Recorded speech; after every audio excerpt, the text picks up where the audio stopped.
Ladies and gentlemen, dear colleagues, it's an honor for me to be present again here at this project, which now is ending, but I don't think we have to end it.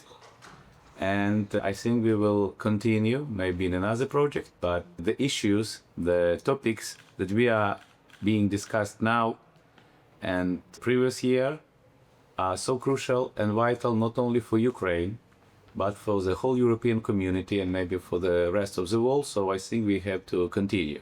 The impact of Russian aggression on Ukraine's international position is the title of my presentation, and this presentation is based on a comprehensive study of institutional, legal, political and geopolitical consequences of the war. And the central argument is simple yet profound. The war against Ukraine has become a catalyst for the largest reconfiguration of international law and European security since Second World War. The full-scale invasion of 2022, which started in February the 24th, represents a watershed moment in contemporary history. It was not merely a military attack, but a deliberate attempt to overturn the foundational post-1945 principles: sovereign equality, territorial integrity, and the absolute prohibition of the use of force. The United Nations Security Council, the institution created to prevent wars, became paralyzed when Russia vetoed a resolution condemning its aggression. This exposed grave systemic flaw. The aggressor itself can block collective actions by others. The crisis forced the world to rely on alternative mechanisms, notably the Uniting for Peace procedure through the United Nations General Assembly. With 141 states condemning the invasion, it became clear that Russia's actions had isolated it globally. So, the first point of impact is European Union integration of Ukraine. The war fundamentally reconfigured Ukraine's relationship with the European Union. What had previously been a distant strategic aim suddenly became an urgent geopolitical necessity. Granting Ukraine European Union candidate status in June 2022 was not symbolic. It was a recognition that Ukraine was defending European values on the battlefield. Despite massive destruction and ongoing hostilities, Ukraine implemented structural reforms, completed the screening process, and entered substantive accession negotiations. This progress was described by the European Union itself as historic and unprecedented.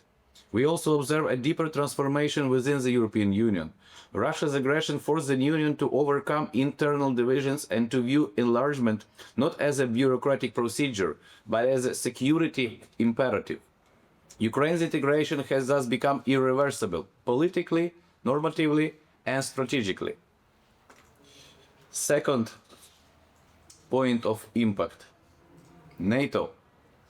Parallel to the European Union trajectory, Ukraine's relationship with NATO underwent a transformational shift. Before the invasion, Russia demanded that NATO revoke the 2008 Bucharest commitment that Ukraine will become a member. The war had the opposite effect, actually. It accelerated Ukraine's integration. At the 2023 Vilnius summit in Lithuania, NATO waived the requirement for a membership action plan, a procedural step that often takes years. This reflected the high level of interoperability Ukraine had achieved, both through the pre-war reforms and through wartime cooperation. The establishment of the NATO-Ukraine Council is even more significant. Ukraine gains the right to convene meetings, participate on equal terms, and engage as a co-decision actor. Simultaneously, Finland and Sweden, two historically neutral states, joined NATO in response to the same threat. Their accession expanded NATO's border with Russia dramatically and demonstrated the self-defeating nature of Moscow aggression. Ukraine today serves as the eastern shield of Euro-Atlantic space, and its success directly influenced European and global security. Another point of impact is international justice. The activation of international criminal justice mechanism following the invasion is unprecedented in scale and speed. Within weeks, 39 states jointly referred the situation in Ukraine to the ICC, the largest referral in its history. The ICC issued arrest warrants for Vladimir Putin, Maria Lvova-Belova, and then for high-ranked military officials for the war crimes, marking the first time a sitting leader of a permanent Security Council member has been charged by an international tribunal during an ongoing conflict. The International Court of Justice ordered Russia to suspend military operations. Although Russia ignored the order, the decision remains legally and politically significant. Perhaps the most transformative development is the establishment of the Special Tribunal for the Crime of Aggression in 2025. This tribunal addresses the primary crime, the political decision to wage an aggressive war, which the ICC cannot currently prosecute due to the jurisdiction limitations. The tribunal demonstrates that the international community is prepared to overcome structural legal gaps and ensure accountability even for powerful states. This may be one of the most consequential advances in international criminal law since Nuremberg. Reparations, another point of impact. Ensuring reparations for Ukraine is the second major legal direction. The United Nations General Assembly's resolution acknowledged Russia's obligation to compensate Ukraine, a historic step as it was adopted while the war was ongoing. The Register of Damage, launched in Reykjavik in 2023, is the first operational part of the future reparation system. It collects and verifies claims, from destroyed homes to attacks on infrastructure and cultural heritage. Ukraine's reconstruction needs already exceed $500 billion and may approach to $1 trillion. The central legal debate concerns whether frozen Russian sovereign assets can be confiscated. Traditional doctrines of sovereign immunity suggest limitations, but the scale and nature of Russian violations are leading states and legal scholars toward a new approach, that confiscation could constitute a proportional, lawful countermeasure. This is the beginning of a new model of state responsibility, one that may define accountability for aggression in the 21st century.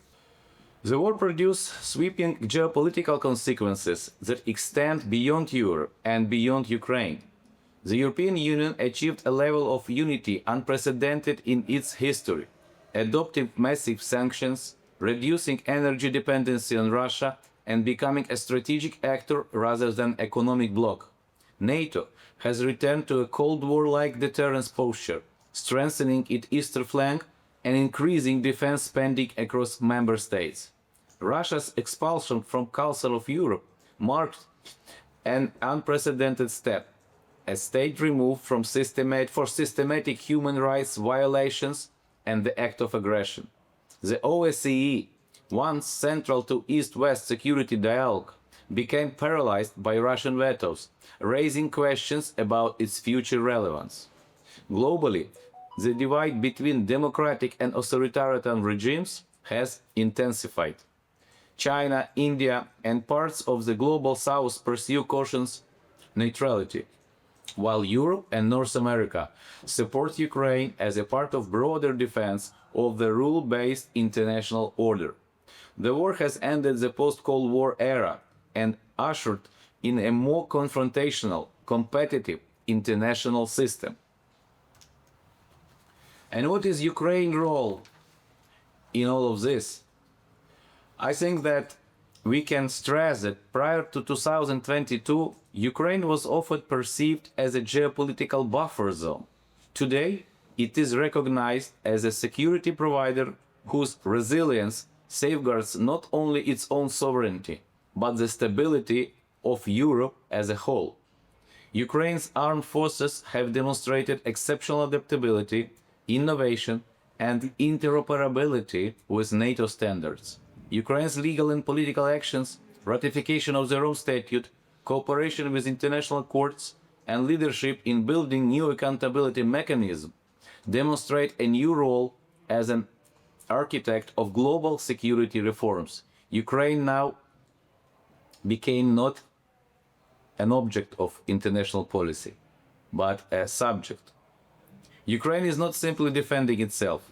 It is defending the foundational principles of the UN Charter, the legitimacy of international institutions, and viability of international law.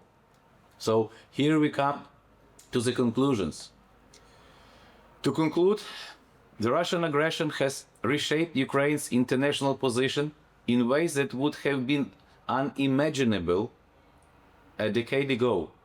Ukraine is now a decisive actor of European integration, a strategic partner in NATO's security architecture, a catalyst for unprecedented developments in modern international justice, a driving force behind new reparations mechanisms, and a symbol of the global defense of international law. The outcome of this war will determine whether the 21st century global order is governed by the law of force or by the force of law. Ukraine's victory, political, legal, and military, is therefore not only a national objective, it is essential to the future stability of Europe and the credibility of modern international law. Thank you.